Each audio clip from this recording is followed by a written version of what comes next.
Hey everyone, welcome back to another episode of Cricket Network Interviews, where we will interview local artists, musicians, anyone in Jersey that's just really fun and interesting.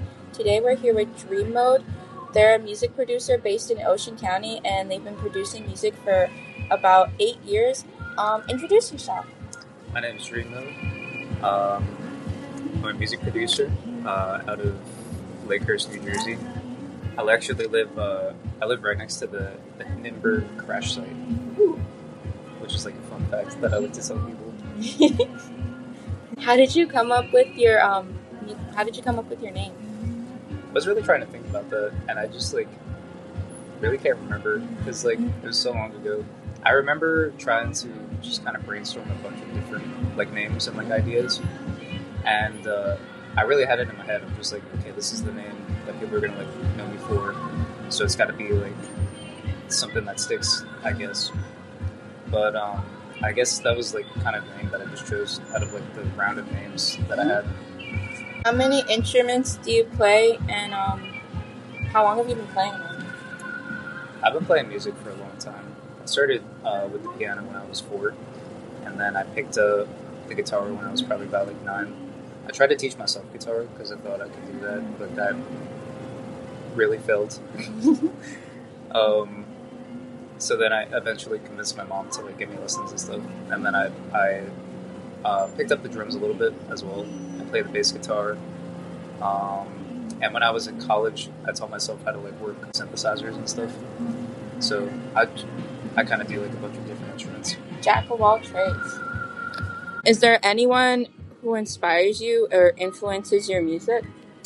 I definitely draw a lot of influence from a lot of different just artists and styles of music. I really love Aphex Twin. Aphex Twin is one of the artists that really got me into wanting to produce music. And when I kind of first started out, I wanted to make a lot of electronic music, kind of in that glitchy sort of ambient style.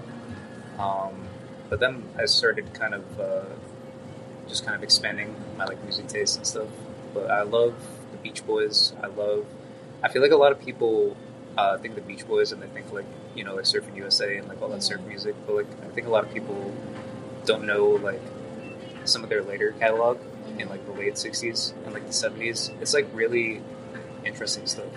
They have an opposite trajectory to the Beatles, I think, where the Beatles, they kind of started off a pop band, and then they got they became really, really famous and legendary once they started making more of those artistic records. And I feel the Beach Boys, they were the opposite, because they were big when they were making those pop surf hits. But as soon as they started taking a little bit more of an artistic direction, that's when their commercial popularity kind of went downhill. But I think a lot of people nowadays kind of go back to those records and they kind of see the artistic merit in a lot of that stuff. And Brian Wilson was just one of the most creative musicians of not only that period, but I think of in modern music.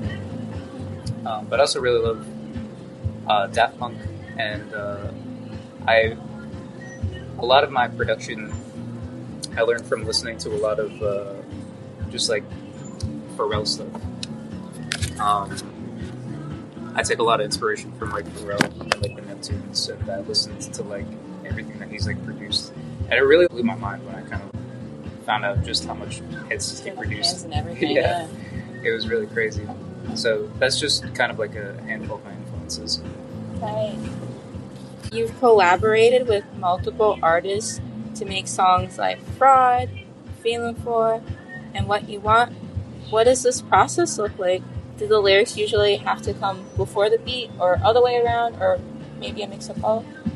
I typically make the beats first. Sometimes I make it with a specific artist in mind, but sometimes I kind of just make something to make something. And a lot of the times, if I do have a specific artist in mind, I'll try to listen to a lot of their music, and I'll try to kind of feel out what is very prominent in their music and what is very prominent in their style, and I'll try to slightly push them in a different direction by incorporating just like some of my own sounds, or just kind of like something that's like a little different that maybe they wouldn't have thought of like initially. Yeah, that's fun. Experimenting. Yeah. Yeah. Polybrain Records was co-founded by you in 2018. Who are the other members, and what made y'all want to start Polybrain in the first place? My friend Kyle and I, we've been friends since we were kids, and we're both really, really big into music. We used to go record shopping like all the time.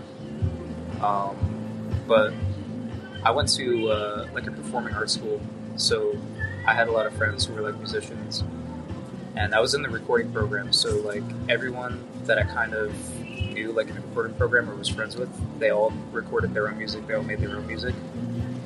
So Kyle and I sort of had the idea that maybe we would make like a record label, but that kind of came to fruition once I kind of found out that everyone like recorded their own music. I was trying to get some of my own music recorded as well, and so we kind of like it kind of is a little bit more, I would say, like a collective than like a record label. So we all kind of have our hands in each other's music at one point or another when it comes to production and writing and mixing and mastering. So even though we all are our own separate artists and we all make our own music, everyone is like kind of involved in like some way or another. Oh, that's cool. So you guys all kind of work together but do your own thing. Yeah. Oh, y'all are cool. A lot of the cover art for Polybrain elicits feelings of summertime nostalgia in me. Is this a theme you guys cultivated, or is it just something that kind of comes up, or is it something that I'm just seeing? It was actually, I would say, that is slightly intentional, but it was unintentional at first, I would say. A few years ago, we decided to start this thing called Summer of Polybrain, which is where we decided to have all of our artists, we would have a new release every single Friday throughout the entire summer. So all the way from the beginning of June to like the beginning of September. We made it our mission to make something, like have one artist release on this Friday, have another artist release on this other Friday, and so on, kind of like that. So, and we wanted it to be a very summer themed too. So all of the artwork, all of like the aesthetics and like the logos, all kind of like came very summery. But as time kind of progressed, I think we all sort of just started having the mindset of just always thinking about releasing during the summer. So then we do kind of like release stuff here and there outside of the summer, but I think our focus is always trying to keep our releases towards the summer so that we can really like flesh out our summer Polybrain idea. So I think just kind of because of that, our aesthetic and our overall kind of look just ends up being like really like summery.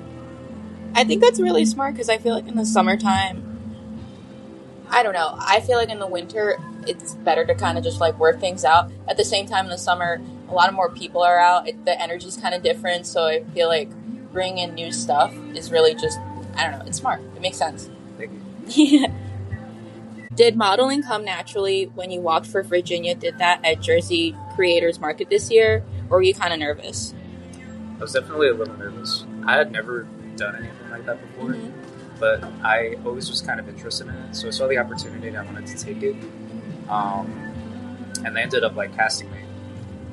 It was really interesting because I was like the least experienced model there. And by that, I mean like I have done no shows prior to that. But it was still a lot of fun. You know, a lot of the other models were like really nice and everything. I would do it again if like the opportunity like kind of presented itself. But yeah, I was definitely like pretty nervous about it. And I had actually some friends and like my parents like in the audience. But I didn't realize like how small like the space was going to be. So as soon as I like kind of made eye contact with like everybody that I knew, that's when like the fear started to set in. And I was like, I had to try really hard not to just like start nervously laughing. So then I accidentally started just like really speed running down like the runway. It was really kind of silly, but it was a lot of fun though. It was really cool. It's good that you pushed yourself out there and tried something new too. Yeah, I like just trying a bunch of like new things. I was really like introverted when I was like a kid, and I had a little bit of like social anxiety as well. So as I've gotten older, I kind of like appreciate just like kind of trying to push myself out of my comfort zone a little bit and just like trying new things. I enjoy your Honey mixtape because it felt like I was kind of listening to lo-fi music with a little bit of like funky undertones. will Lemonade FM be similar, be different? How's that going to be? Or do you have any ideas? It's actually all of the songs that were on that are actually going to be on Lemonade FM. Mm-hmm. What I've been doing is I've been kind of releasing each song like one by one over like the past year. That way I can kind of like garner some like publicity or like attention for it. So I actually just finished the album last night. I'm like really stoked about it. But yeah, so I think people have heard a lot of the songs that are going to be on it already, but of course there's going to be like a few that I kind of have just saved for like the actual release itself. Yeah, I think the only thing left to do is just like do a little bit of like mixing and mastering, but I'm hopefully going to be able to release it by the end of the month. Yay, that's exciting. Are you gonna like play any of the songs from your album? Like, are you gonna perform them anytime, like at shows or anything like that? I'm gonna have to see about that because so much of the album was done through like collaboration. True, I don't really sing on a lot of the tracks. I only sing on like some tracks, but I have singers kind of like on all the other tracks. The reason that I did that is because about like 2 or 3 years ago, I actually developed like calluses on my vocal cords from just like improper singing. So I was kind of like out of commission. I was like super bummed about it because I was like, I can't really do much with my music now. Yeah. So I actually made an instrumental tape, and I called that Lemonade Joints because I wanted to have like a summer type of theme. And so I kind of enjoyed just kind of creating that instrumental tape. I made it in like maybe like 3 weeks. I didn't really like think too hard about it, which was kind of nice because a lot of my music I just really like to really like sit on and like overthink it and like maybe even have like a perfectionist mindset about it. But that release was really fun because I didn't have any of that, so it was kind of nice to just kind of create without having any of that like pressure that I put on myself. So I was like, okay, maybe the next summer I'll get something kind of like that, but to make it different, instead of making it instrumental, maybe I'll just have, you know, artists that I work with or just some of my friends that can sing on it. So it was January of like 2024, and that entire month I was like, all right, let me make as many beats as I can. I probably ended up making close to like 30 beats. And then I would listen through. I kind of just listened to whatever I felt like maybe was the most like cohesive or like whatever I kind of liked. And then I started slowly reaching out to all my friends or artists that I work with. And actually, it was really crazy. The very first song that was finished for the record was "What You Want" with In the Pond. I remember I literally made the beat that morning. I sent it to him at like 11 a.m. I was like, hey, can you like do something on this? He was like, yeah. And then at like 6 p.m. that same night, he sends me a full song. And I was like, that was the craziest turnaround that I've ever seen in my life. And that's been kind of the biggest song from the record so far. But it's been kind of a cool process of just trying to figure out. I used to not really like collaborate a lot because I always kind of liked just doing everything on my own. Because I was in bands before where like I had to be collaborative, so I always saw Dream Mode as like something that was just kind of very strictly my own. But as I've kind of just shifted my focus just to like Dream Mode, I kind of enjoyed just like some outside thoughts or just like outside ideas that like other collaborators can bring. It also kind of takes that like perfectionist pressure that I've put on myself like off, so I don't really feel like I put all that pressure on myself when I'm able to like collaborate with other people. So it's kind of nice to take that aspect off of myself and I can just focus on making the music and then seeing what other people like sort of bring to the song. Yeah, that's sick. Yeah. Yes. That kind of relates to what I was going to ask next. So whenever you collaborate with these people, does it involve kind of like building a relationship with them ahead of time or during it, so that way you're able to kind of work together in a way that's cohesive? Yeah, for sure. I everybody that's on the project is, at the very least, a friend of mine, or like people that I've worked with in the past. Most of them I know just through friends of friends, or like there's even one guy, Norimac, who was a rapper on there. I just kind of like met him online because I think I posted some of my music, and he wanted to hop on a beat, so I sent him some stuff, and then we're actually coming out with like a collaborative EP together. I'm just kind of like finishing that up as well, but yeah, I'd say everyone that I kind of work with on this album does involve some degree of like networking or just like some type of relationship that I built. I don't really work with like too many people who I don't have like that connection with, because I feel like in order for me to work with someone, I really have to know like who they are as like an artist, so that way I could give them, you know, what they want, and I could bring out what they want as an artist, but also, like I was kind of saying before, like I like to push people in different directions than maybe they would have initially thought of like going. Whenever I listen to a song you and Memory Set work on together, there's kind of this always unique vaporwave vibe to it. You guys have made a few songs together. Do you really like working with Memory Set? Memory Set is actually one of my closest friends. His name is Jacob. Jacob and I have been like super tight since we were like in college. We met because we were both in the like recording program, so we would kind of like be in a lot of the same classes and just kind of hang around with a lot of the same people. We're like part of the same circles and whatnot, but we really kind of bonded over just having like a lot of like the same taste in music. And I kind of like, I have to owe my music taste a lot to him, because he like really helped me like expand my palette. He showed me just so much of my like favorite music that I really like now. But something that we really like over is like vaporwave. We really love like George Clanton, or like Satin Sheets, or whatever else you would hear on like YouTube, like 2016 or 2017, the like peak vaporwave era. There was actually this vaporwave festival. It was called Electronicon.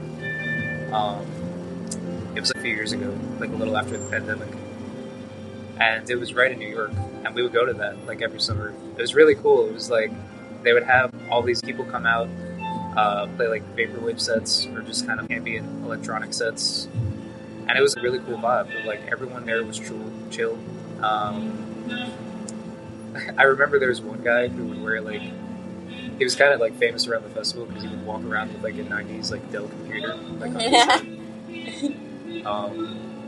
But they had to stop doing it because I guess it got like too costly or whatever. Aww. But it was really cool festival. So Jacob and I, we were really like inspired to just kind of make something like similar, because we like it so much, and we really like bond over that.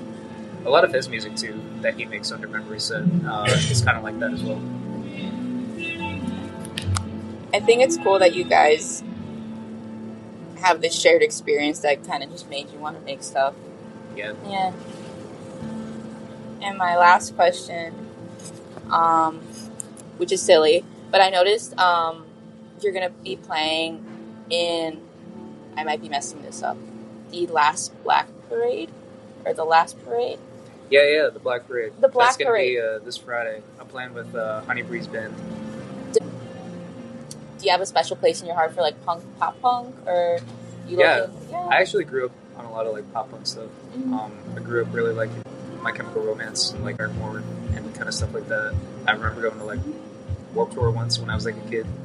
So I don't really listen to a lot of that stuff like currently. I would visit it like every once in a while, but definitely it makes up a large part of my like musical upbringing. I think you're a really interesting artist because you just have so many different perspectives and so many different tastes in music that kind of just all come together to make you. Yeah.